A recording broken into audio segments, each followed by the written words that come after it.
Hello. Hello. How is everybody doing? Hello. Good Lord. We're starting off so strong, everyone. That's it. That's the only way we know. Only way we know. Hi, Valor. Good to see you.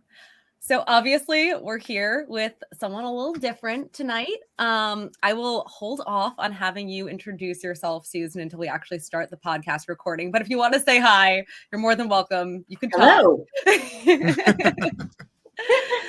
So yeah, this is going to be a little bit different of a stream than you normally see. Because we're going to be turning this into a podcast after the fact. We will probably be interacting with chat a little bit less than we normally do. However, the last 15, 20 minutes, we will be going through and taking chat questions. So at that point, ask away, say whatever you want to say. Absolutely, we will not be ignoring you the entire time, I promise. And also, we won't have any background music, which we normally have, because we want to make sure that we have clear audio to be able to put this out into the world for other people to watch or listen to, whatever the case may be. Yeah. Ben, Zeki, did I miss any housekeeping? I don't think so. The toilet still needs to get cleaned, but we can handle that after this. So that is stuff I'm not involved with. I think that's on my list. So I think we're good. I think the only other little bit of just early stuff that we need to mention is that this is going to be released on Certain POV Media, which is a podcast network. I don't think we've talked about that up until this point. So that is officially where this will live, and also everywhere that you can find podcasts like Spotify, Apple, whatever, Stitcher. I don't know. There's a lot of them. Don't ask me questions. Many different places. Many different places. All right. So do you think we should get started with the actual meat and potatoes? You brought food for this too? I brought tea. That's such bad streaming etiquette to eat. I brought this mug I got in Disney where Belle looks like she's been the victim of some kind of horrible horror movie crime. That is an alternative mug for sure. But yeah, I think we can get started then. Let's do it. Cool. Yeah. All right. I'm gonna just count down then. 3, 2, 1. Hello, and welcome to episode 1 of How the Fuck, the talk show turned podcast where we chat with folks who know what the fuck they're doing and ask them how the fuck they got there. I'm your host, Katie D. Mateus. I'm also your host, Ben Martin Mooney. And I'm your thirdliest host, Zeki Alakaya. So today we are joined by Susan Eisenberg, professional voiceover artist known for a lot of things, but for animation and commercial work. I think maybe best known for your voice as Wonder Woman, and also known as Princess Diana in the acclaimed Justice League and Justice League Unlimited television series. You've also been in other cartoons like the Jackie Chan Adventures, the Superhero Squad, and video games, Star Wars The Force Unleashed, Jack 2, Daxter, Elder Scrolls 5.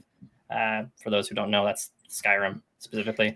Mass Effect 3 and Destiny, a lot of which I have played. So unwittingly, I am very familiar with your voice. Yeah, so many of these. I'm like, this is just the classics of my childhood right here. So, Susan. Yes. How the fuck? How the fuck? Well, it's funny because you said people who have, arrived basically and, gotten to where they wanted to go. And I'd say before I start how it's still a work in progress. We can touch on this later, but I don't think you ever get to the point as, as an actor where you think, okay, I'm here. Finally, at long last, I'm here. And from now on, smooth sailing ahead. I mean, there's always the point where you're looking for your next job.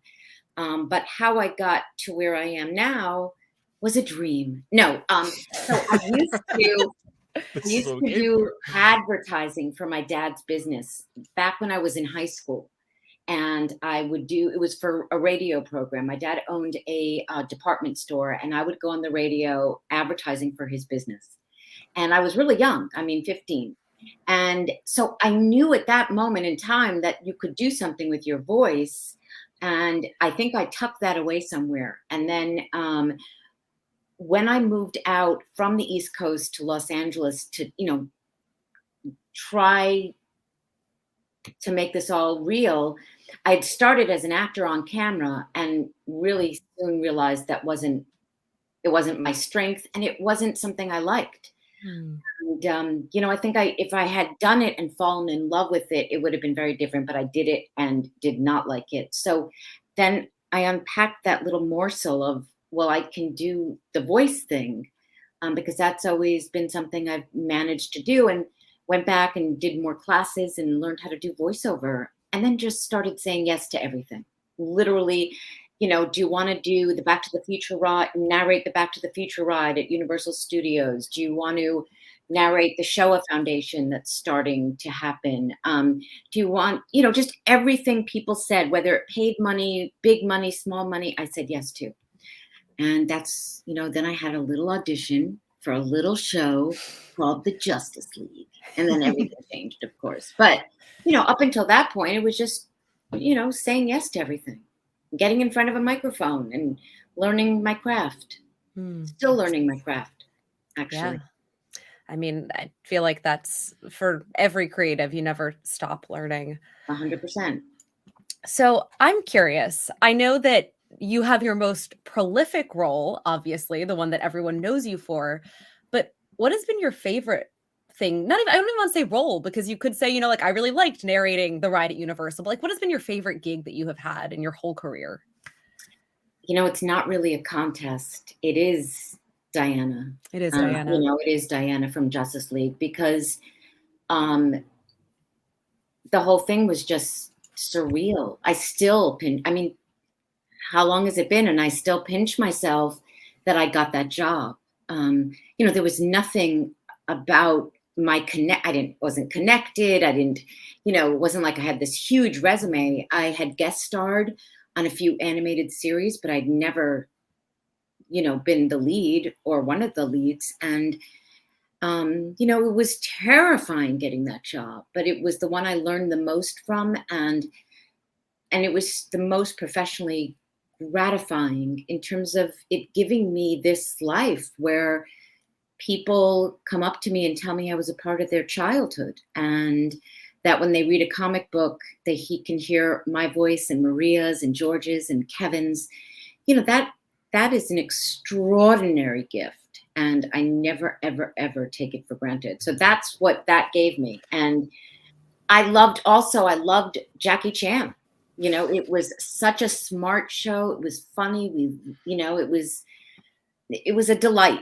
It was just delightful. But Diana, AKA Wonder Woman, she's just, she's the love of my life at this point. Well, Oliver, my dog, is the love of my life. Oliver's going to hear you and come into the room. He's in the other, he's not in the room, because I don't want him intervening in this.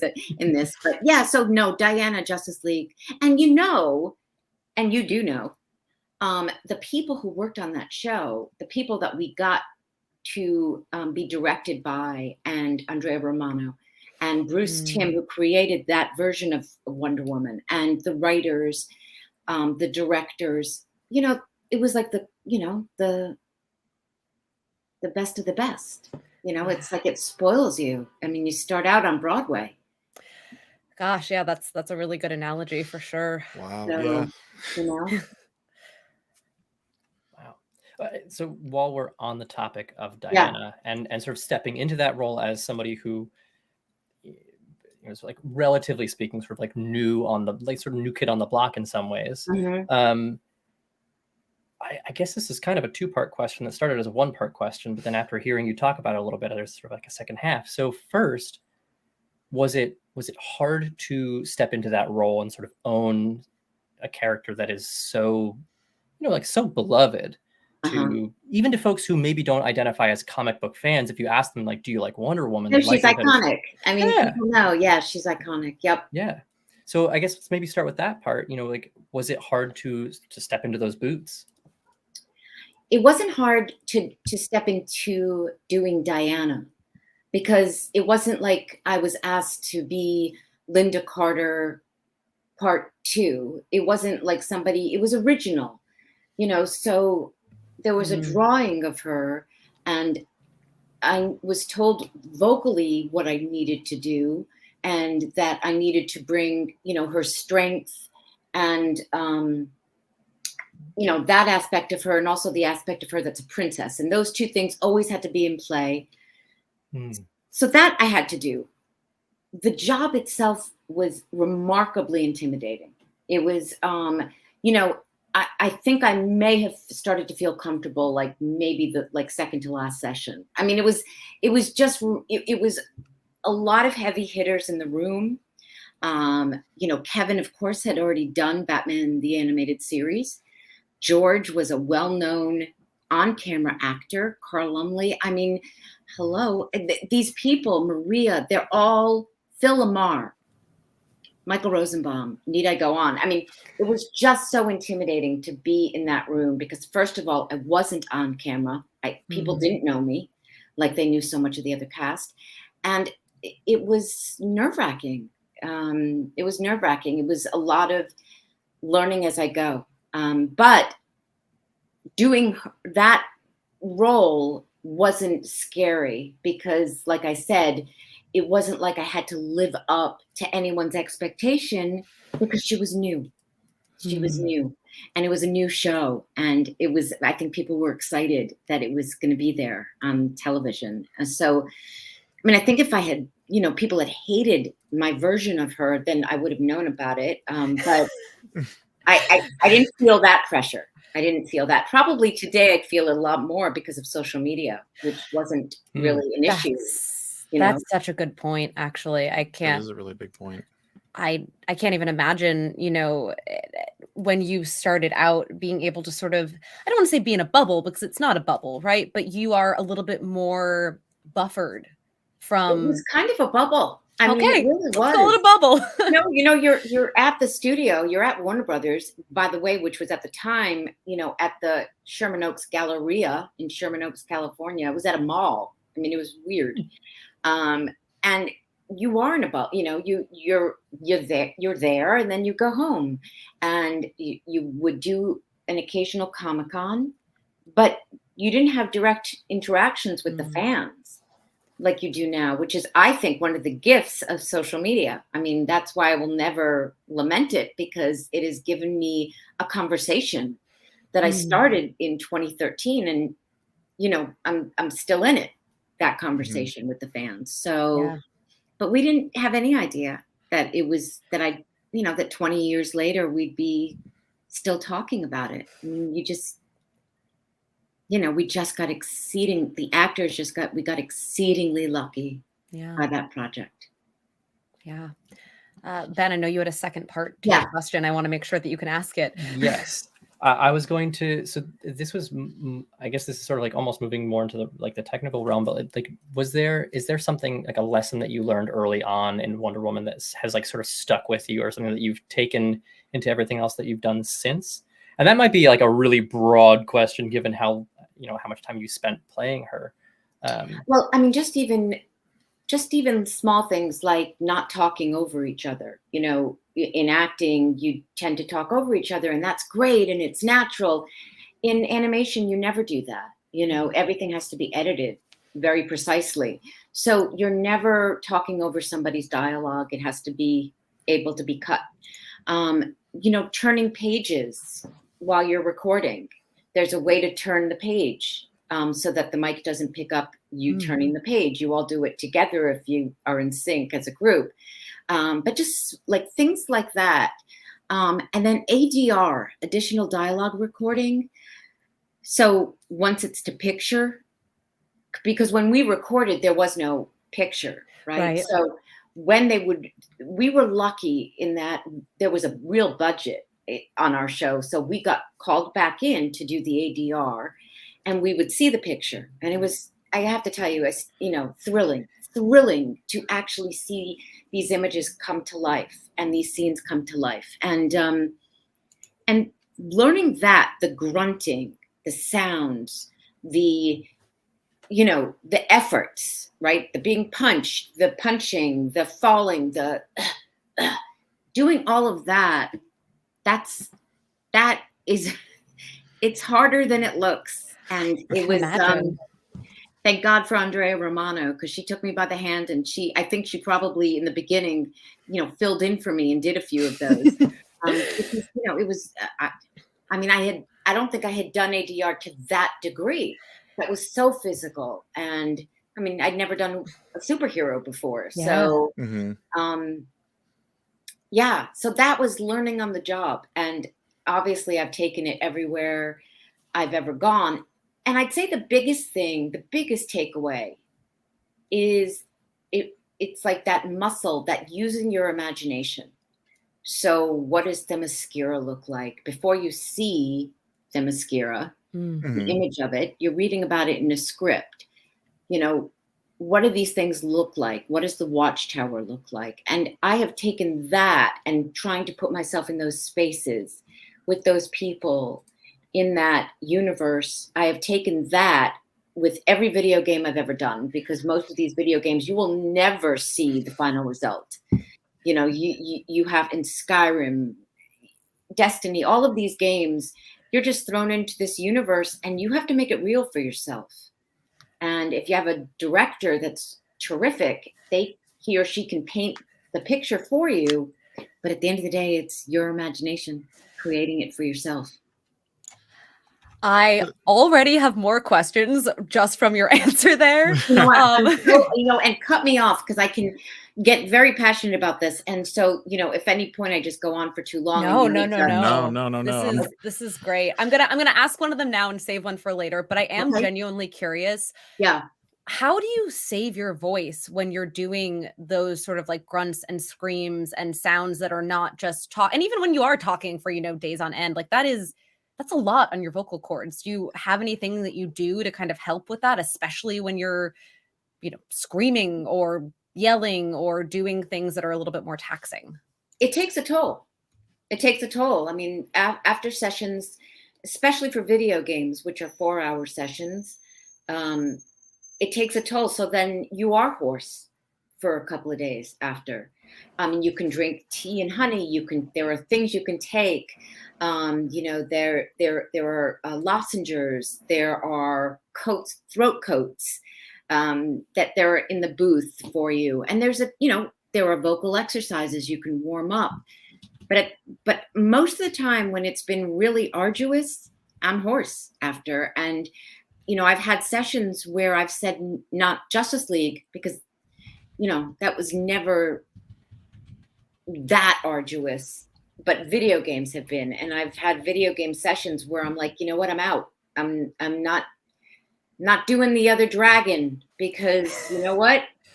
I don't need the money that bad. If I lose my voice, I'm not going to do it. So, you have to stand up for yourself too. Yeah. And thankfully we have a union that helps us do that. But that's your tool. Yeah. It is certainly. And I'm really aware of it. If I go to a restaurant that's very noisy, pre-COVID, I don't go to restaurants anymore. But when, just not talking above people, above music, really just being like, I'm not going to partake in this, because I need to rest my voice, because I have a session on Tuesday. Yeah. You just have to, look out for yourself. Mm-hmm. Yeah. So I guess that kind of leads into, with all of this industry talk specifically, and as you take a sip of your water. As you take a sip of your water, of course. It's so true. I guess, like, while we're pulling the curtain back and getting a real lens into what it's like being a voice actor, what is something that you wish that people understood a little bit more about the industry in general?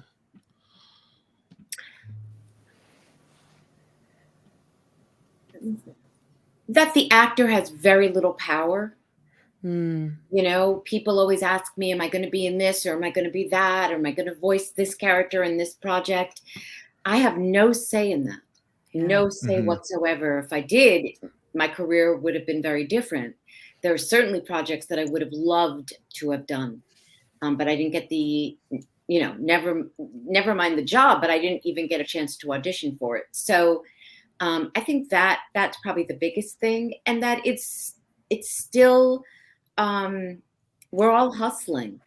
We're all hustling, and it is generational. There is an entire generation that's coming up after me of voiceover talent, and they'll do it differently, and they'll have their own way, and so you're just, again, hustle. It's just a hustle, and it's like any independent contractor, any artist, anybody who works for himself or herself.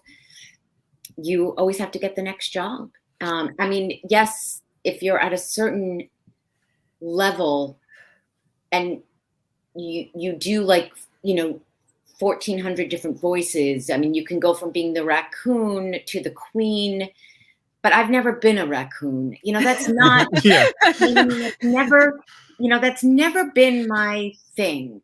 And and that's okay. That's okay that it's not my thing. There are plenty of other people. Plenty of raccoons out there. Oh my God. I mean, seriously, and they're brilliant at it. And I'll leave the raccoon thing to them, for them.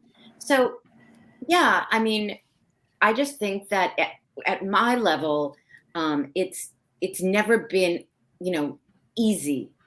It's always been looking for the next job. And thankfully you have agents that help you do that. Yeah. Is that also kind of something that at the beginning of our conversation, you mentioned never saying no? And is that also like part of that, where it's like you don't want the ball to stop rolling, so you don't want those jobs to stop, so you figure you keep going at it, you get into the next one and the next one and next one, and it just snowballs a little bit. Is that something that kind of plays into that? It does in some ways. I will say I say no a lot now. Yeah. Okay. Because I don't want to be the soldier in a video game.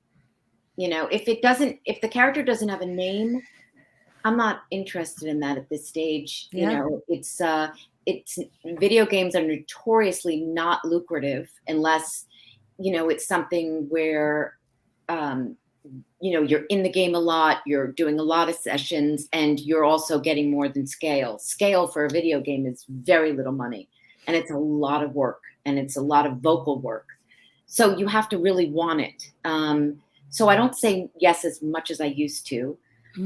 But I will say that so many of my jobs in the last 10 years, I've gotten because of my relationships.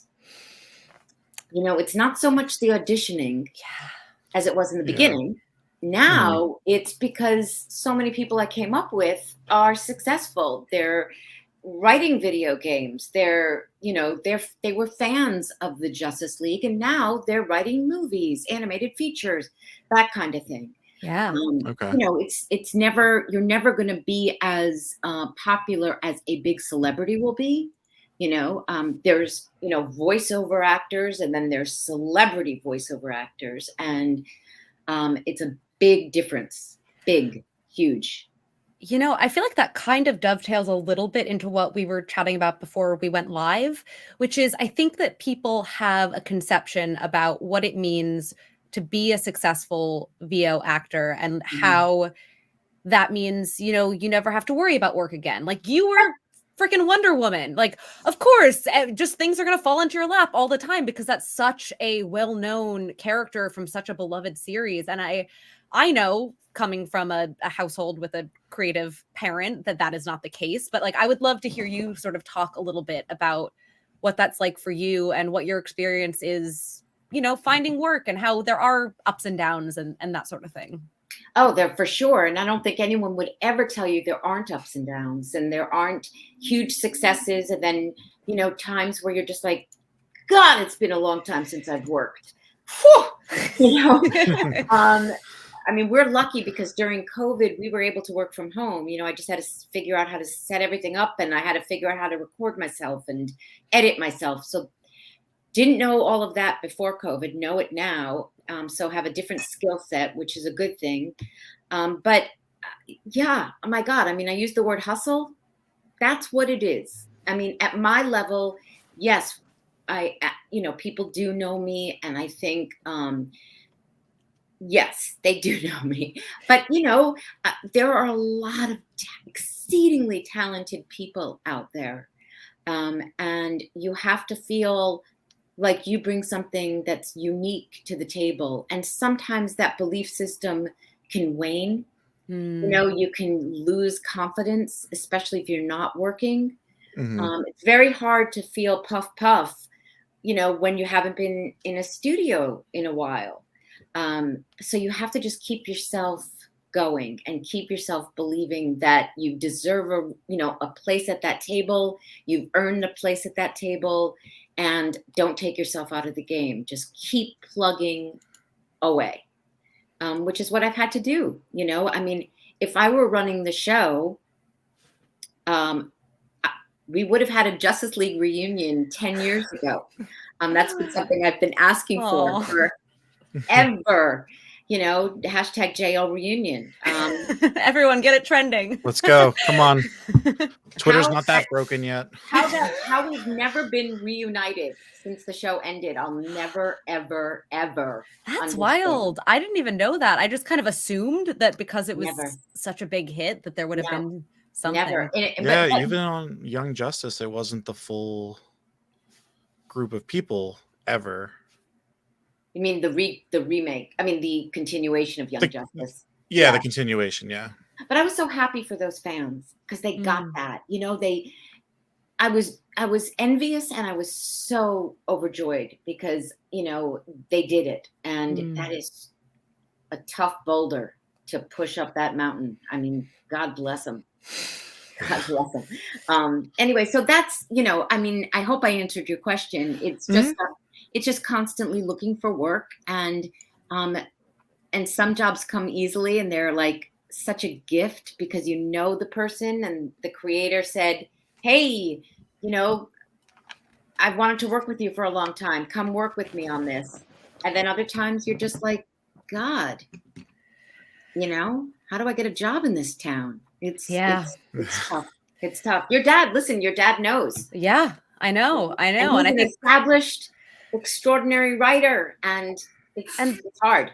That's why I think it's so important to talk about, because I do feel like people who don't have a lot of experience in any kind of creative field, especially as like someone who works for themselves, there is a understanding that isn't always there about the fact that even if everyone knows you and loves you, and you have fans, and you have been in successful things, like that does not guarantee you work ever. No. And that's not to deter anyone ever from entering the creative space, because I mean, you can speak to that. But that's what I was going to say. People ask me all the time, I've heard it's really competitive. I heard it's really hard to bring. And, if it's the love of your life, if it's your passion, go for it. I moved up to LA when I was just out of college. I didn't know a soul. It was, a conversation with my mother when, talking about it. And she said, you don't want to be 50. Ha! And I did that out loud, right? Yes, that was audible. We can edit that out in post if you want. Yeah, we can totally fix that. Didn't want to be 30 and be regretful. And you don't want to be 35, Susan, and feel regret. Yeah. And I'm like, I think that you have to try. I never, ever, ever discourage people. In fact, I've taught voiceover, and sometimes other teachers will be like, really, that guy wasn't very good, and blah, blah, blah. And I'm like, you never know. You never know. I don't want anyone to waste his or her time, but at the same time, if you love it and you feel you can really achieve something, my God, you have to go. But in any field, you just go for it. Yeah. Yeah. That is actually a perfect segue into our next question. because we've now talked about like keep grinding, keep looking for work, and then don't get discouraged when things don't just sort of like fall into your lap, because and they won't. That's the right. thing. There will be times when you're not working, and you just have to ride that time. It's hard. It's hard, especially since we define so much of our self-esteem is wrapped up in our work. Yeah. And so if you're not working, it takes a hit. But at the same time, I couldn't do 9 to 5. I couldn't live with that structure. It's not in my DNA. It would make me insane. So I didn't mean to interrupt, Ben, but No, that's quite all right. Yeah. So I was going to say, I guess between those two things, is there, or maybe in addition to those two things, is there something a piece of advice that you would give to someone who is just starting out in the industry? Take acting classes. That's primary. Be an actor. Focus on that craft, and also improv. Just develop skills that you can bring into that room. You may not be called upon to use them, improv especially, because you can't ad lib a script. I mean, if you're reading a script in a room that a writer worked really hard to come up with, you're not just like, I'm going to change his dialogue. No. That line was subpar. Let me just change it up real quick. quick. Right, exactly. And I don't think Diana would say this in this moment. No, you're not doing that. Writers in the back throwing things around the room. Right. No, you're not. None of that. But you want to have that that capacity to just go into a room and play. And the more honed your craft is, the more confidence you'll have. It took me a long time to feel confident, and I wish I could tell my younger self, don't go brunette. No, that's not. No.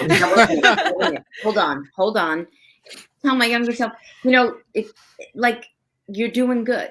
You're doing good. You're fine. And take as many classes as you can. And because you want to feel like I've got this. I'm open to learning. I'm opening to always getting better. But at the same time, I have a skill, and I know how to do this. Yeah. So classes, and voiceover classes, because there are voiceover classes. And when I started out, I took them at UCLA, and people at the time were like, "What's voiceover?" When I would tell them I'm doing voiceover, had no idea. Now, everyone knows what voiceover is. Everyone wants to do it, and everyone is like, "Oh, so do you do promos? Do you do animation? And I'm like, what? How do you know all that? That brings up another question, which is, if you compare someone starting out in the industry now to someone starting out when you were starting out, it's very different. But like, what are those core differences? And I'm sure that one of them is just that there are more voiceover actors. And I mean, I guess like what other things, like what other trends in the industry have you noticed in the 5 years you've been doing this for? Katie, it's only been 5 years. I know. It's hard for me to, be general about it. But in the years I've been doing it, there are a lot more people doing it. And I think one of the biggest differences, you don't have to live in LA and Chicago and New York to do it. In the beginning, if you weren't in those 3 hubs, good luck. Now you can be anywhere. You can be anywhere, and you can build yourself a little studio, and you can record from your house in Idaho. I have a kind of spicy question. Yes. Do you think that's a good thing or a bad thing? I think it just is. You know what I mean? I just think it is what it is. It's like things are going to evolve, and and they're going to change. And I think as somebody who's maybe used to doing it the old way, you have to change with it, or else you're stuck, and it's going to just pass you by. I think it's cool that you can do it anywhere. I love that you can be anywhere, and you don't have to be, in LA if you don't want to be in LA. Now, once in a while, I'll read something and it'll say, you must be in LA to audition for this because we're recording in LA. But most things, so many things are done remotely, especially, a lot of commercials are done remotely. So, and animation and video games. I can't tell you how much I've recorded in my little closet there. And so that's a huge change. And also, we were talking a little bit before we started recording, tastes have changed. So where my voice, when I started, I think my style of voiceover was much more popular then. What's very popular now is somebody who doesn't sound like a professional. Somebody who sounds like you just found them walking down the street. There's no presentation to the, to what they're doing. And they're just, and they have like a very raspy, throaty sound. And they just sound like they're talking to, and that wasn't how, when I was coming up, I always sounded a little bit polished and that's not in style now at all. So for me, booking commercials has changed quite a bit because they're looking for that edgier, younger sound. So interesting, just the way that things shift and change, and how like you would think of someone who is polished as having a lot of training, but it's like now you have to be trained to be unpolished in the right way. And it's really, it's so stunning is how freaking hard it is to get out of that groove. Yeah. Because I've done it my whole career and made a living doing it, and then being told, yeah, that thing that you do that you've made a living at, we don't want you to stop doing that and do this other thing. And I have spent so much time in my booth, and I'm just like, it's harder than it sounds to sound natural. I'm sure. And it's been challenging. I'm almost there, Katie. Almost. I believe in you. You're gonna get it. I promise. By the point you hit 7 years in the industry, you'll have it nailed down. I'm hoping. Yeah. Still very fresh. Well before Fresh, 35. new. Yeah. Oh yeah. Well Yeah. before 35, you'll be fine. Yeah.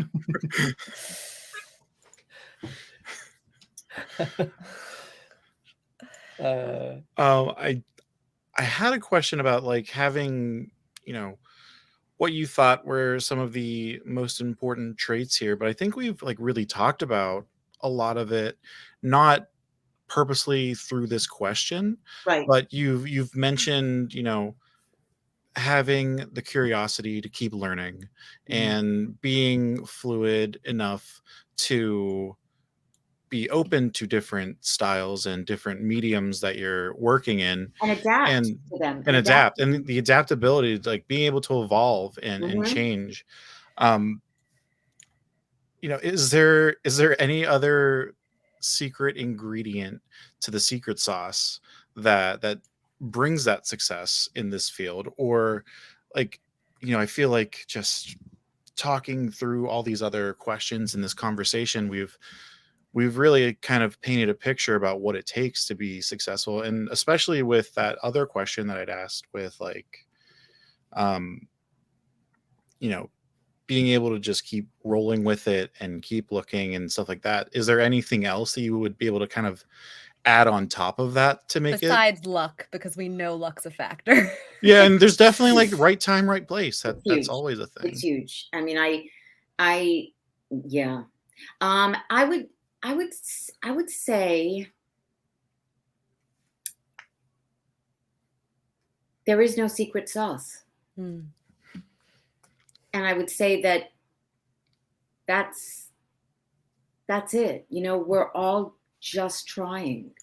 Yeah. And it's not to say that some people aren't at a point where the phone rings and they get the call and it's just an offer. They don't have to audition. I've been lucky enough a few times in my career where I don't have to audition for it. It's, but more times than not, you do. And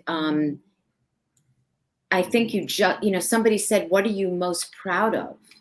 in your career? And I said, just still being here and still trying, Mhm. because that's the truth. You know, I don't have the answers. I have, you know, all the questions too, and I just keep trying. And so I would say to anybody out there, keep trying, you know, especially if you feel like you can do it. You know, Mhm. if I didn't think I had something to offer, I would have given it up, you know, right after COVID, because things changed so dramatically. It would have been a good time to be like, all right, maybe this is the end.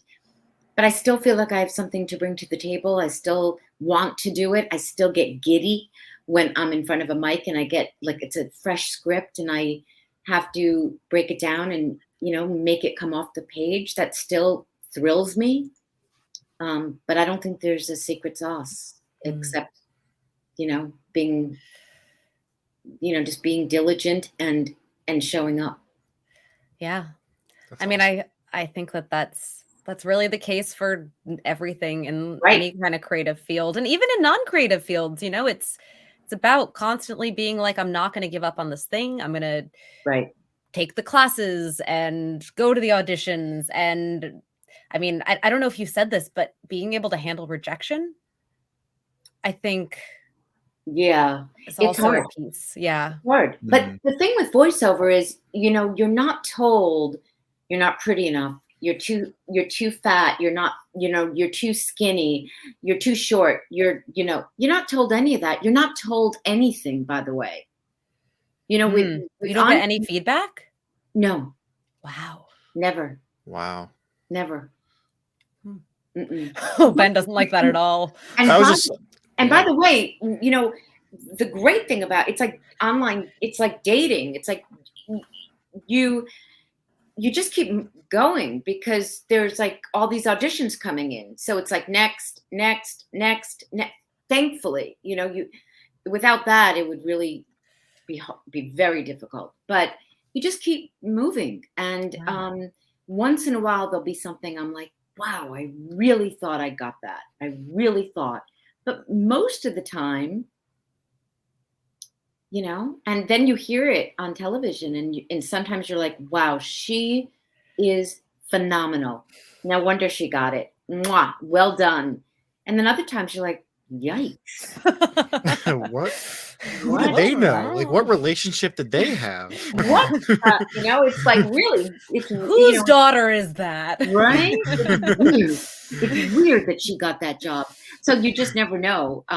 You know, so, but and a lot of times in the audition they'll give you a reference that they want, and this is something that has gotten very annoying. They'll tell you they want you to sound like Scarlett Johansson or Julia Roberts or Susan Sarandon, and it happens all the time. And Hmm. they'll even give you a voice reference, sometimes with the person who probably just did the commercial before, and she's terrific. And you're like, you have a gem here. Hmm. Rehire that woman. She's phenomenal. Oh. That's another thing that's changed. You don't have these jobs, right, where you get a gig and you have it for 5 years and you can pay your kids college tuition. That rarely exists anymore. There is tremendous turnover. Hmm. So they're always looking for the next one. And when I hear who the woman who's done it before, I'm like, she's dynamite. You know, you're a fool. You're a Yeah. fool because she's so good. And I mean, I can do it and I'll bring my take to it, but wow, you've got magic here. Just keep going with her. So yeah, that's a big difference. I didn't mention that earlier, but that's a big difference in terms of the industry changing. Yeah. Yeah, that's really interesting. Hmm. I wonder, do you know why that is, or is it just something that you have noticed and just kind of accepted as a way that the industry is moving? I think it's the way advertising has changed. Mm. You know, because so much of what I'm talking about right now is advertising. It's Yes, not, commercials. yeah, it's Mhm. commercials. And, you know, the attention span of the audience and things are quick and they have to be changing and rapid, rapid, rapid. And, you know, there used to be a time where you'd have a ad campaign for 2 to 5 years. Wow. And they knew your voice. They recognized it as the voice of. Hmm. You know, I did Salvation Army, I think the voice of Salvation Army for maybe 15 years. Wow. Mm. Oh wow. All their commercials and radio. Yeah. Television, radio. Yeah. I mean, sorry, I'm putting on my marketing hat right now because my day job is a marketer. Yeah. From a brand and marketing perspective, I don't know why you wouldn't want to have like auditory brand recognition with a voice. That makes no sense to me. I think they're always looking for the hot new thing. Yeah, I guess so. You know, and a lot of the time that's celebrity, because things are so celebrity driven, which is why every spec has a celebrity that they want you to sound like in attitude or in voice. And, you know, I just think that sucks the creativity out of anyone. I think it's so important to just bring whatever you're bring it. You know, don't tell me to be somebody else, because if you want me to be like her, then get her. And hire her, Dish out the money, you know, and get her. But don't ask me to be her. You know, that's not who I am. And, you know, I think that's just what is, you know, going on. So you have to put up with that. And most voiceover jobs are not collaborative. It's, you know, I think one of the few jobs I ever had that was Salvation Army, because I worked with them for so long. They knew me. The writers would write for me. I could put my 2 cents in. If I was reading something, I could say, you know what, I think if I did, and they'd be like, do it.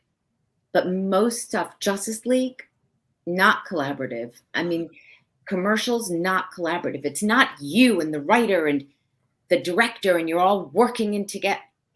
It's their vision and you're there. That's your job, to see their vision come to life. That's your job, but it's not yours. So, you know, I don't want to be a buzzkill about it, but that was like kind of weird for me when I started. You know, it's like thought like we'll put on a show. I'll be the voice talent. You go get the props. You know, it's not how it goes at all. No, not really. I am curious. So, I mean, you've done commercial, you've done animation, you've done video games. How are those 3 mediums, for lack of a better word, different when it comes to recording content for them?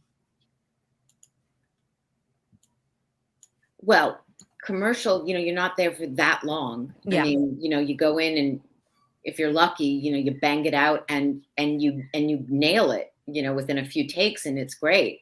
You know, with animation, you're there. We were so lucky with Justice League because we got to rehearse it. So we got to sit in the room with everybody. We were always together, and we got to read through the script, and Andrea would be there and painting. Is that abnormal for animation?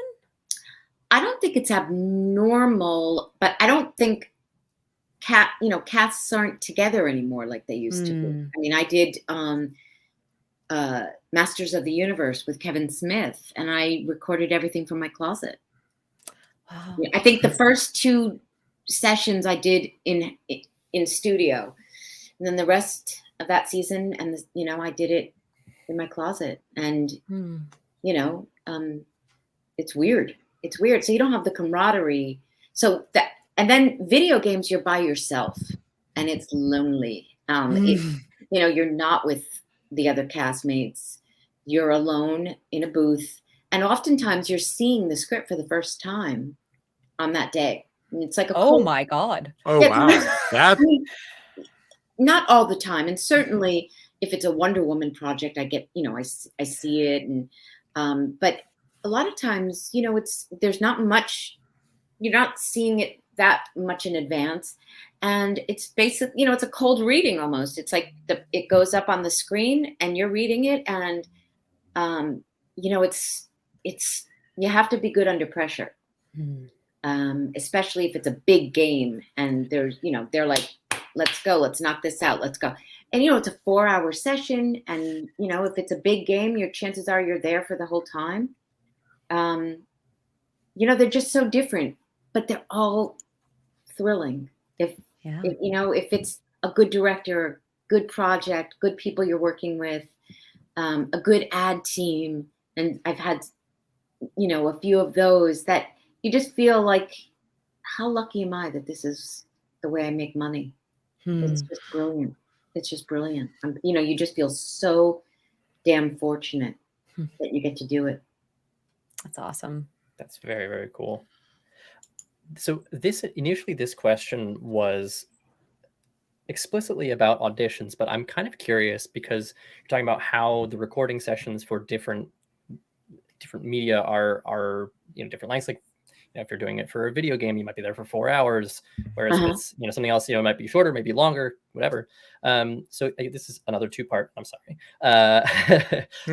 But one, how do you prepare for auditions? Like whether it's I guess there's sort of two parts to that too. Like, prepare sort of mentally, but also, I sang for many, many years. There is a warm-up process. There's got to be the same thing for you as a voice actor as well. So I guess I'm kind of curious what your preparation is like for auditions and then also for actual recording sessions. So it's interesting because that's another huge difference. So I used to go to my agent's office to audition. And they had a director there, a voice director, and you would go in, get your copy, go prepare it, and then go into the booth with the voice director, and you would audition. And then they would, they were recording you, and they were editing you, and they would send it out back to the casting people. COVID changed that, so no one goes into an agency anymore, and so you're your own director. So you get the script and you read the specs, and then sometimes you just throw those away and try to make it your own and try not to get too much in your head. It's challenging alone. It's really hard. And there have been nights where it's like, Susan, enough, stop. It's not there. Or you got it an hour ago, let it go. The great thing about going to your ad agency, to your talent agency, is that, there was somebody there that was directing you. You're directing yourself. It's a different ball game.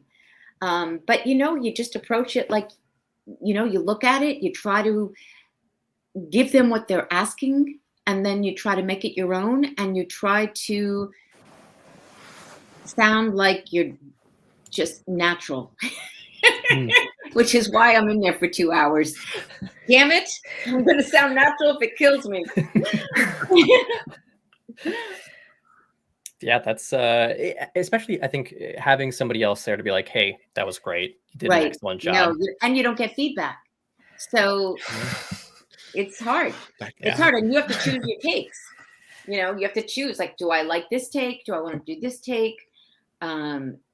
And sometimes I'm good at being objective, and other times I think I'm probably so shitty at it. But you just try to do your best. I mean, that's, and then you let it go. Like I said, you send it in, you press send, and bye-bye. And now, now I'll do the next one. Oof, I do not envy that. You can certainly get coaches, and you can certainly, there have been businesses that have popped up where they coach people. There are casting people who aren't doing what they were doing before COVID, and they're all teaching. So you can certainly work with people that can help you with your audition. And I think that's important, to get that coaching. Do you ever share your auditions with, I don't know, friends or other people? Never? No. Once in a while, I have a very good friend who's at the same agency, and I'll text her, a joke, or did you read for this, or what'd you think? But no, I don't know. No. Wow. Were those both your questions, Ben? Yeah, so one was about like prepping for auditions, and the other one was sort of like how you prep for recordings. But is it kind of similar for you, just in the sense of? Yeah, you're reading the script, you're reading the copy. I'm still looking for good vocal warm-ups. Well, if you know any, Ben, as a singer, as a musician, you can maybe share them with me, because I'm always looking for things to, like, I can find that I can get in the booth and the enunciation isn't there. I'm like swallowing my words, and I'm not. So you do some little exercises to help yourself. And then I just try mostly just to relax, just to relax, because I can feel if I'm, tense in any way, I feel it in my throat. I can feel the tension, and I just breathe. I just because I'm holding it and holding the tension. So it's just relax. And I think one of the things, and I haven't had to do this in a while, but when I would go to a session, I would always take a minute, in front of the microphone before I started, even if they were like, okay, we're recording. That's not my cue. My cue is my body. My cue is my voice when I'm ready to start then. And also to ask for another take, to say, hey, can I do that again? I think I have another one in me that's stronger. But I think you have to, one of the things you need to do is just not be afraid to make a fool of yourself. And it's easier, it's harder than it sounds, but the best voiceover actors are just, raccoons. I mean, self-advocacy is so important. And I feel like that's sort of what you're saying, right? Is like, say what you need, say what you have. Don't start until you're ready. It's really like about, in a weird way, like being in tune with yourself and listening to yourself. 1,000%. Because who else is going to do that? I mean, like I said, you're just one piece of a very large puzzle. So if you're not looking out for you, and, literally that's finding your voice to say, to just take your time to breathe before you start, to ask for another take, to say, I'm not going to do the dragon because I just did a dragon and I don't want to do another dragon back to back. That was hard doing that, but I just felt so clear that was the right thing for me. And if it cost me the job, it cost me, I'm just never about, obviously being professional, but not at all costs. I mean, not losing my voice or hurting, or worse, hurting my voice. Yeah. Yeah. That makes total sense. Yeah. There's being professional and there's knowing your limits. Right. Yeah. Exactly. Yeah. Is this one gig worth potentially, damaging your voice long term? Probably not. I don't think anything is, frankly. Yeah. Also, before we went live, you had kind of talked about doing a live radio show. I kind of want to know a little bit more about that. Especially, you said you had mentioned there is a call-in portion. Yeah.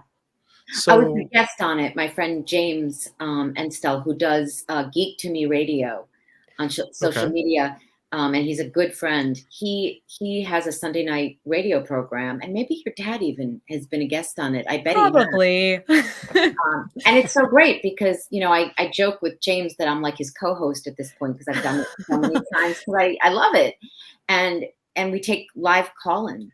Oh, that's so fun. It's so fun because I started out in radio doing ads for my dad's business, but I would be in the room while my dad was chatting with this group of people. And they were talking about the local politics and business and what was going on and the community. And I just sat there like I didn't say anything.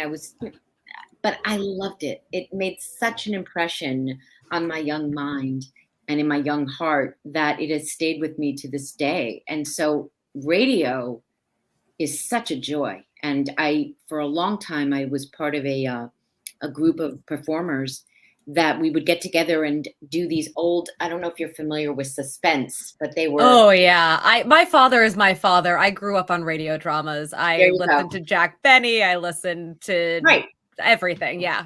Kitty's radio tastes are like 100 years out of date. Yeah. In the best possible way. In the best possible way. So I would do these radio dramas all the time based on Suspense episodes, but slightly redeveloped and rewritten. And it was like the most fun I've ever had. I always say, my goal is to do like a film noir on radio, because that's where I really, that's just think that would be glorious to be able to do something like that throwbacky, with the Foley. Yeah. Here it comes. That stuff. I love that. I can't get enough of that shit. When I was little, that was what I wanted to do. And then I realized very quickly that there was not much of a market for that anymore. Foley? No, like voice acting for radio dramas. Oh, like okay. that. Yeah, no. But I think there's some people doing it, some adaptations of novels and things like that. And I hope it becomes bigger. People are doing it. That's why I'm putting it out in the universe.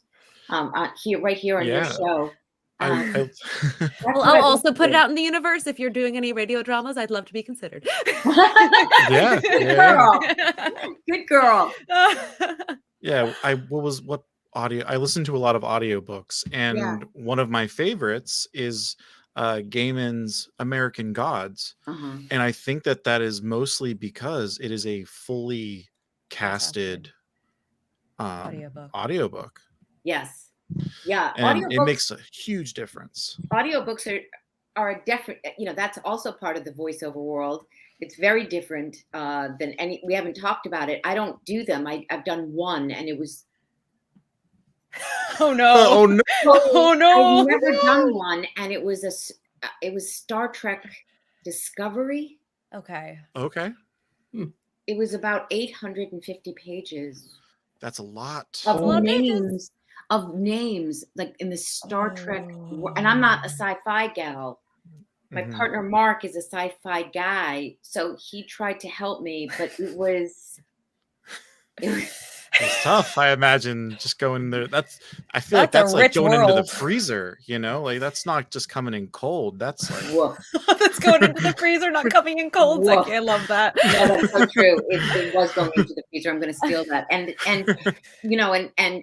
the thing is that I know I have a lot of friends who do audiobooks, and they're brilliant. And again, the acting chops.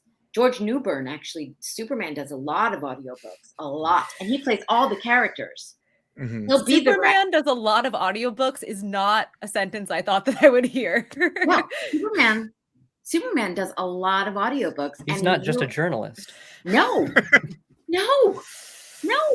And he's really good at it. And he'll do like the guy from Lithuania, and then then he's the Parisian guy, and he does all the voices. So it's not a cast of people. It's that one person doing all the voices, and a Jim Dale type.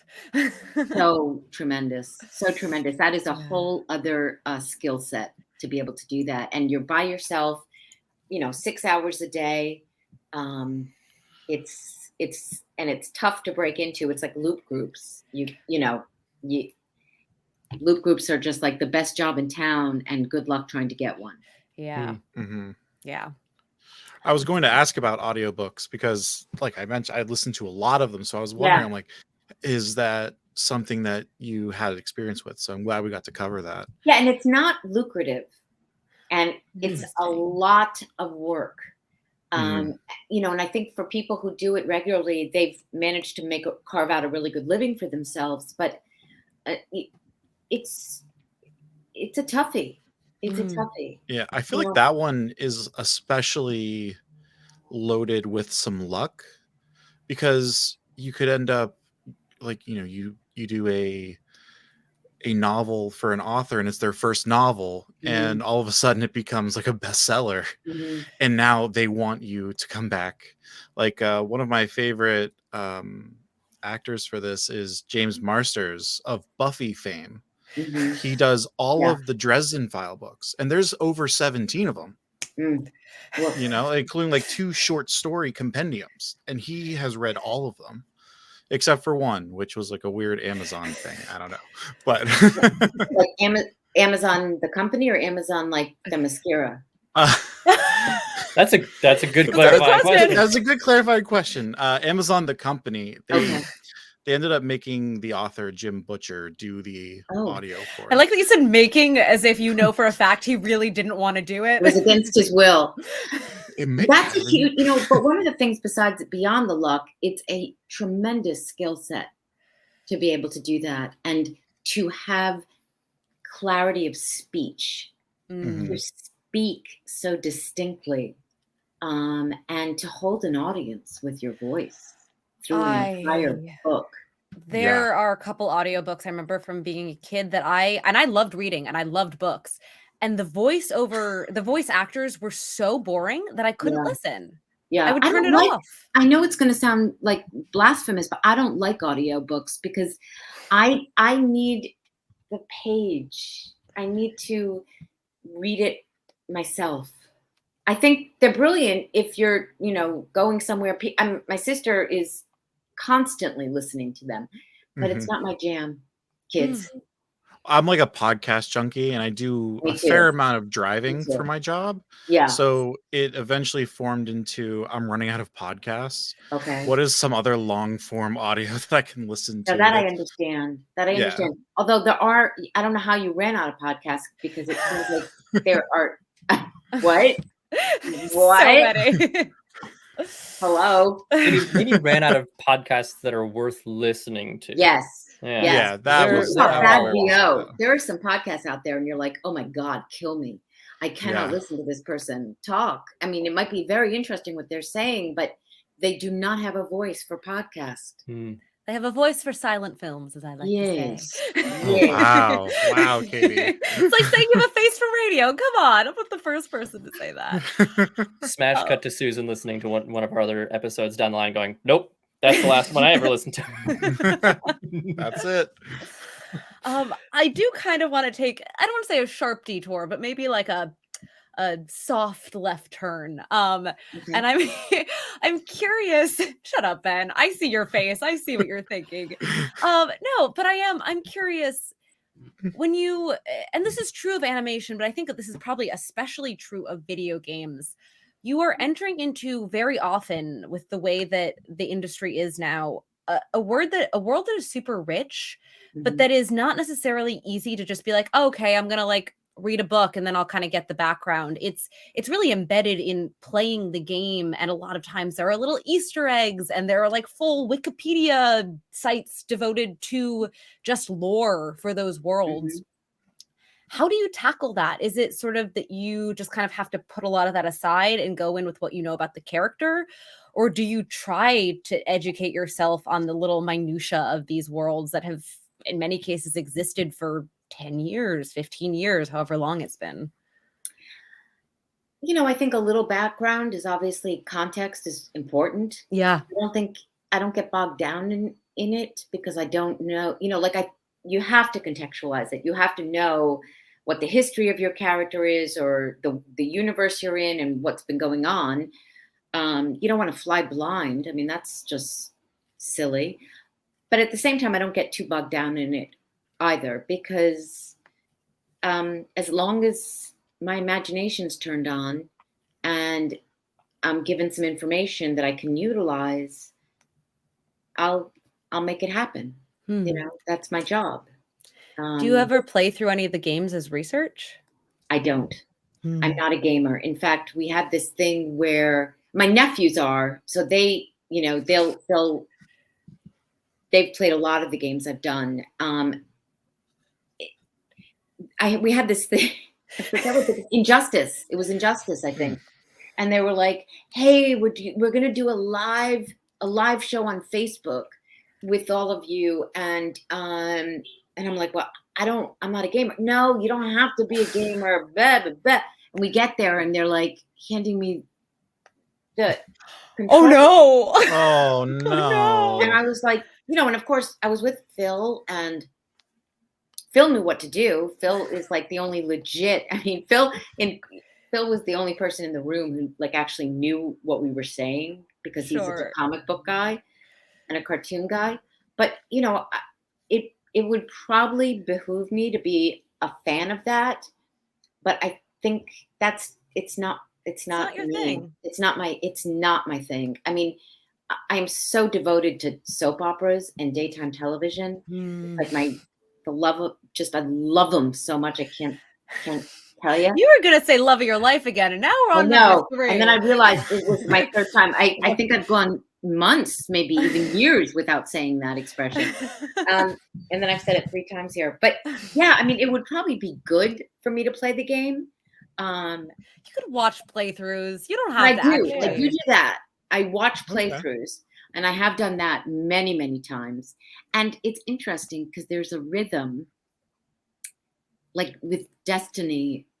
Destiny taught me how to talk to a player, and Interesting. and it changed my life in that all of a sudden I was like, oh, I get this. Okay, so it's me and the player, and it was so phenomenal.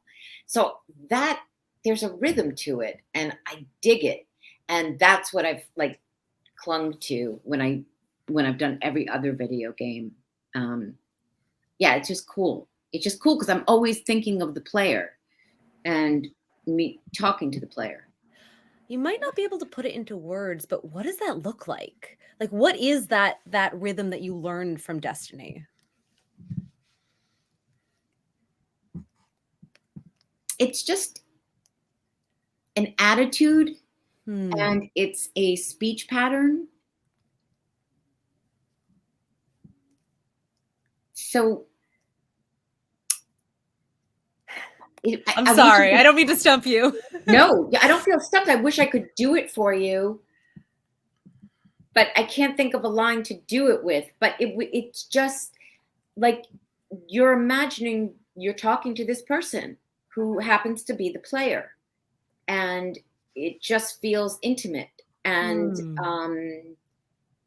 you're with them, moving through this world, and that helped me enormously doing that game because it stayed with me. It stayed with me because I was always aware of the player and talking to them, talking to other characters, of course, but always with the player in mind. And, you know, I do a game called DCU Online game, and I play Wonder Woman in it. And the people who do the game, who started it, you know, they were huge Justice League fans. So there's a lot of Justice League Diana in DCU Online game. And, you know, it's just, it's just such a comfortable fit, right? So having done Destiny, anytime I have to talk to a player or talk to the player, it just, I love it. I love it, love it, love it. Do you visualize almost like having a conversation with sort of that faceless player when you're delivering those lines to kind of help like solidify it? Interesting. Yeah. I'm gonna fire up Destiny after this and go like listen to a bunch of voice lines with a totally I'm different the perspective human. now. I'm the human player. There are two others, but I'm the human one. I'll create a new character. Just And to hear it's you so talk funny to me. because when I went to do the job, and by the way, I never auditioned. To this day, I don't know how I got that job. Really? No idea. I just showed up. So interesting. And I said to the director, I said, so what voice, you know, what would you like me to sound like? And he said, so the voice you're using now? And I said, yeah. He's like, yeah, that's it. And I said, God, I feel lucky. You know, like, Yeah. So cool. I don't have to strain. I don't have to go low. I don't have to go high. I don't have to. It was like my speaking voice. So I, you know, very That's lucky. awesome. Awesome. Amazing. You did say something that I need to ask about. So you said that there's a bit of the Justice League Diana in the game. How many Dianas do you have? Well, I have several because Injustice Diana is a totally different Diana than Justice League. And, you know, she's not the same person for me, you know, and my favorite, I don't like the dark side of the comics and the cartoons. I prefer playing heroes as heroes. So, you know, where some people love to play the villain, and villains are fabulous, I just don't like playing Diana as a villain. That was really hard for me in Injustice. And I made the director and the writer promise to like hire me for something that was heroic after that. Because it was hard. You know, it doesn't come naturally to me to play her as a Mimi. And, you know, like the badassery is one thing, but just like she's so, you know, so it's a totally different character than Diana, you know, talking to Bruce, Batman, or Jean, or, you know. Yeah, that makes sense. So maybe I maybe have 3 that I know of, but it's like personalities. There may be others, but I'm aware of 3 different Dianas. That's so cool. That's really, really cool.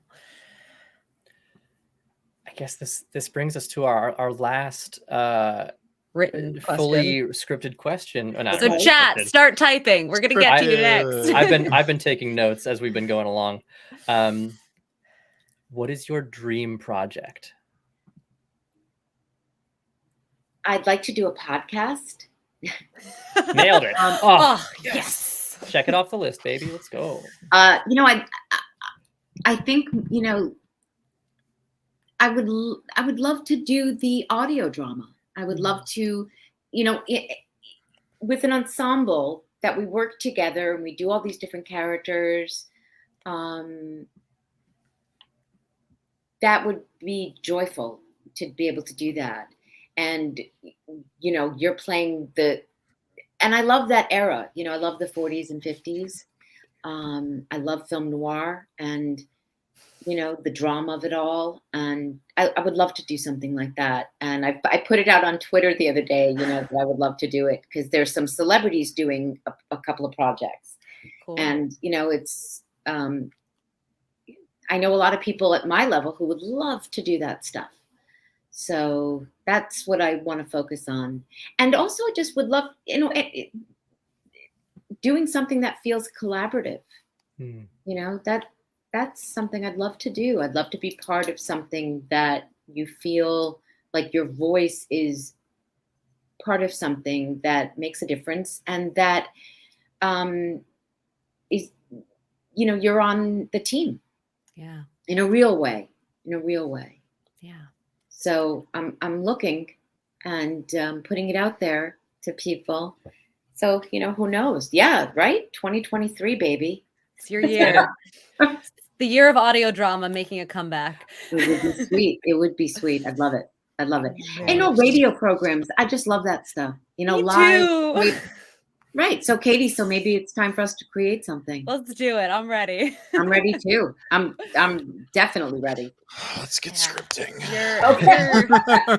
You're speaking to the child in me. Like truly growing up, I did not watch a lot of television. I did not play on the computer a lot. I listened to radio dramas and live radio performances from like the 30s, 40s, and 50s all the time. That was well, just your dad did good then. Yeah, he did.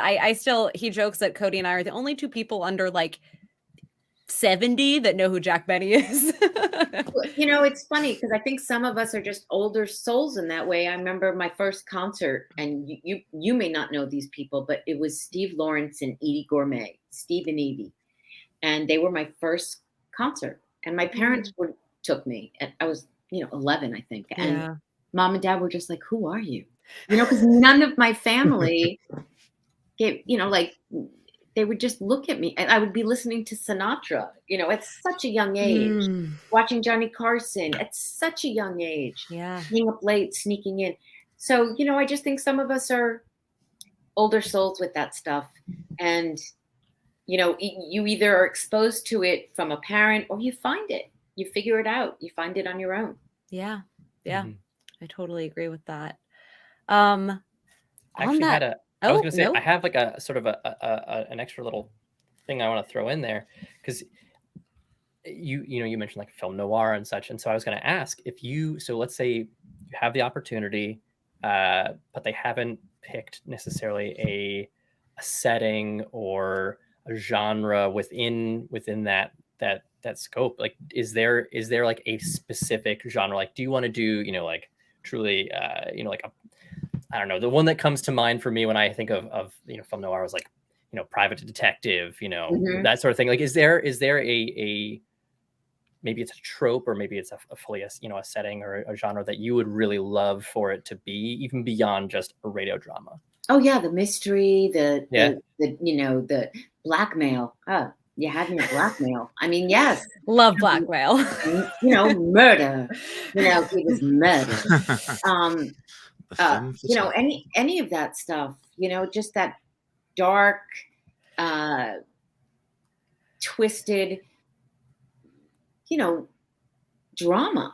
You I eat that stuff up. And, I tend to watch a lot of film noir. I mean, that's something that Mark and I watch constantly, So keep saying Mark, and I keep thinking you're talking about my dad, but you're not. You're not. right, which is a good thing. That is good. You guys are watching so many for a second, movies I was like, together. are they doing watch parties? Like, is my dad Yeah. getting good with Chrome extension? That's so funny. That's so funny. I don't know your dad is Mark. Yeah. What do you? Oh, do you know him as JM? Yeah. Okay. Yeah. For all of his friends outside of work, he's Mark. The funny thing is, I always try to mention writers when I do interviews, and I remember having to pronounce your dad's name for the first time, and I think I was sweating because I didn't want to fuck it up, and yet, you have to, because again, you're not going to change the lines of people like your father, like Stan Berkowitz, Rich Fogel, Dwayne McDuffie. You're not going to change it. And I always feel like it's important to say names, but sometimes, like with your dad's name, I was like, I've never said his name out loud, and then you just get all nervous. Like, I'm going to pronounce this wrong. How do you pronounce it? So it's doesn't help that there are multiple pronunciations running around of our last name. So whatever you did, I'm sure was fine. I think it was okay. Sorry, I didn't mean to interrupt. You said you love watching film noir with your Mark. My Mark. So yeah, so we watch them all the time. So like the idea of, you don't need to see it. You can just hear it and bring it to life that way. And because God knows I don't want to be on camera. That's not a goal of mine ever. Yeah. It's just to be in front of a mic telling a story, Yeah. What's your favorite noir, if I can sneak in with an extra micro question? Well, probably Double Indemnity is up there. Okay. Okay. But there's too many. I mean, seriously, We Have Patterns is a brilliant noir, written by oh God, I'm forgetting a lot of my noir author names. I listened to a whole book about like the Depression era, like reconstruction in the arts specifically, and a lot of that was like. Are you talking about Patterns by Rod Serling? Yes. Okay. I love Rod Serling. Rod Serling's another just like deep-hearted favorite of mine. Oh, he's I mean, amazing, and he wrote that noir film, and it's a masterpiece because of the script. I mean, the performances are brilliant also, but the script is just like, you're just blown away. And I remember thinking, wow, he wrote this? Because I wasn't used to him writing that kind of story. It's so good. So yeah, kids, if you're not busy tonight, oh no, it's late for you guys already. Anyway, so there are a lot that I just love. There's so many available to watch. So it's like we've gone through the library. Yeah. Night by night by night. That's awesome. Heck yeah. Is it time for Shall chat questions? we dive into the open? Yeah, I think it's time for chat. All right, chat. Are there people in the chat? There are. Oh, yay! Yeah, we've already cataloged some questions that came in earlier to ask you now that we're at this point in the process. So, hello, Zandarik. So I think the first one that I saw come through, and I apologize if we missed any of these. We did try to pull them into a document as they were coming through. But if we miss one, just feel free to put it in again. Or if you'd like to add context to like when the question was asked and what we were talking about at the time, because I did not put them in with context. I was just yoinking them. So this is true. Yeah. So I am not sure that I entirely understand the phrasing of this question. I am just going to say it as it is written. I will provide a little bit of context for this one, because we were talking about, I believe at this point in time, we were talking about video games and, or no, sorry, not video games. We're talking about animation, and you had mentioned sort of having the opportunity to like watch what was happening and provide the additional dialogue? Yes, the additional dialogue. And so the question then, sorry, Katie, go ahead. No, you can go ahead. You're talking. How many voice tracks are stored for animation? How many voice tracks? Yeah, sort of voice tracks were stored. And Balor, that's inappropriate. Don't talk about that in public. Cole, if you wanna chime in, maybe provide a little additional context to that, please feel free to do so. Yeah, because I'm not sure of that. I think Yeah. that the question might be maybe how many tracks you yourself record. But I'm not sure. Or maybe You mean tracks or extraneous, takes? maybe takes, or maybe extraneous. How many maybe extraneous like variations of a take? sounds? I don't Maybe know. we'll get some context in chat. Okay. Yeah. Is there one character you wish you could voice over all others? I would be happy if I could voice Diana again. You know, I there's so many stories to tell with her. I don't know that I'll get the opportunity. I mean, with DCU online game, that's a joy, and I continue to do that game. But I don't know that the newer project, you know, I don't know what's in the stars for that. But I just, you know, she feels like a part of me at this point. So I would love to tell more stories about her. That's a good answer. Another one we got in was classic acting classes and improv aside. Did you study any older actors that you thought that's how I want to do it? For example, James Cagney, Cary Grant, Lucille Ball, etc. Lauren Bacall. Oh, In fact, I did Fancy Feast for many years, and I took over the campaign from her. wow. That's very cool. That is cool. So, yeah, Lauren Bacall, you know, just the voice and using the voice and all of it, it just always, she just knocked my socks off. I'm seeing context for the question, and I don't know if I understand it any better still. Oh, that's funny. In early Tubular Bells, he recorded 12 simultaneous tracks to make the movement. If everyone is recording alone, do they layer a dozen voice tracks / timing tracks to make the dialogue, or is it chopping and pasting each bit to make the dialogue? That's not my world. I mean, we worked together with ADR. You know, it wasn't, sometimes I was alone, but most of the time there were a few other people there. We would do crowd noises where they would layer them. So like maybe there are 15 people in the room, but Andrea would have us do it over and over and over, and then she would just layer it on top of each other. But I don't know the answer to that question. I don't know. I don't know. That's well, A-okay. you know what? We'll find someone and we'll get the answer. Okay. Yeah. We'll have to have a how the fuck audio editing after Right. Yeah. Right, for sure. Well, we can spend days on that one. I think the question you were missing, Katie, was, do you know how to whistle? Yes, that is a question. That somehow made it into the chat. Yeah.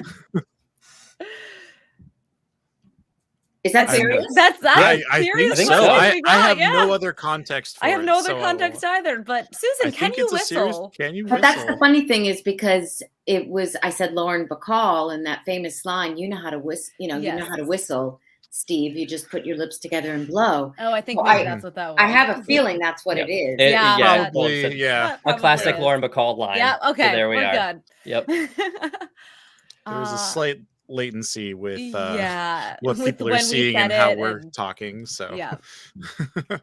All right, here's another one. For movies, we've heard of the cattle call. Is there something similar for voice actors, or do producers look for specific voices and cherry pick for auditions? No, I think Wonder Woman was a cattle call. Really? Wow. Yeah. Yeah. And how does that work? Is it, I mean, at that point in time, was it going in real life, or was it sending in a tape? The first audition was sending in a tape. The second one, the callback, was going in. And I know it was a cattle call because everyone who came through our doors to do other parts said, "Oh, I auditioned for Wonder Woman." And people, Dan Reba, the wonderful director, our Dan Reba would talk about the process, and he has mentioned that they saw a lot of women. I'm sure they saw a lot of people for every role, but he has mentioned specifically Wonder Woman, and that they heard a lot of women. So yes, absolutely. I mean, that's another thing. Sometimes you're one of 200 people. They're hearing so many tapes and auditions. So you just can't even think about that, because otherwise you'll be like, oh my God. Yeah. And it'll feel so overwhelming that you won't even want to try, but you must try. So you don't spend too much time thinking about the competition, because it's extraordinary. I mean, it's intense. I assume the answer to this question is yes, but is there typecasting in voiceover acting? Because I know that when it comes to being in front of the camera, your look can very much dictate that. But I assume that your voice can also, to some extent, dictate the types of roles that you get put into. Or is that not the case? I think it is a little bit for somebody like me who, is associated with a certain vocal quality. I had somebody tell me once, Susan, whatever you do, don't bring warmth to the audition, because your voice already has a natural warmth. So when you bring warmth, it's fucking hot, and it's so warm, and also, so I think that could be true of me, but I think for a lot of voiceover actors, and it's a voiceover artist, they can do every voice. A Tara Strong, no one's going to pigeonhole her. A Jennifer Hale, no one's going to pigeonhole her, because Mel Blanc. Mel Blanc. I mean, because they can do everything. So they can sound goofy, and they can, sound sophisticated, all of it. But that's the artistry of it. We got a question in chat asking when you're going to join us for our TTRPG campaign that we do on Tuesdays. Actually, do you know anything about TTRPGs?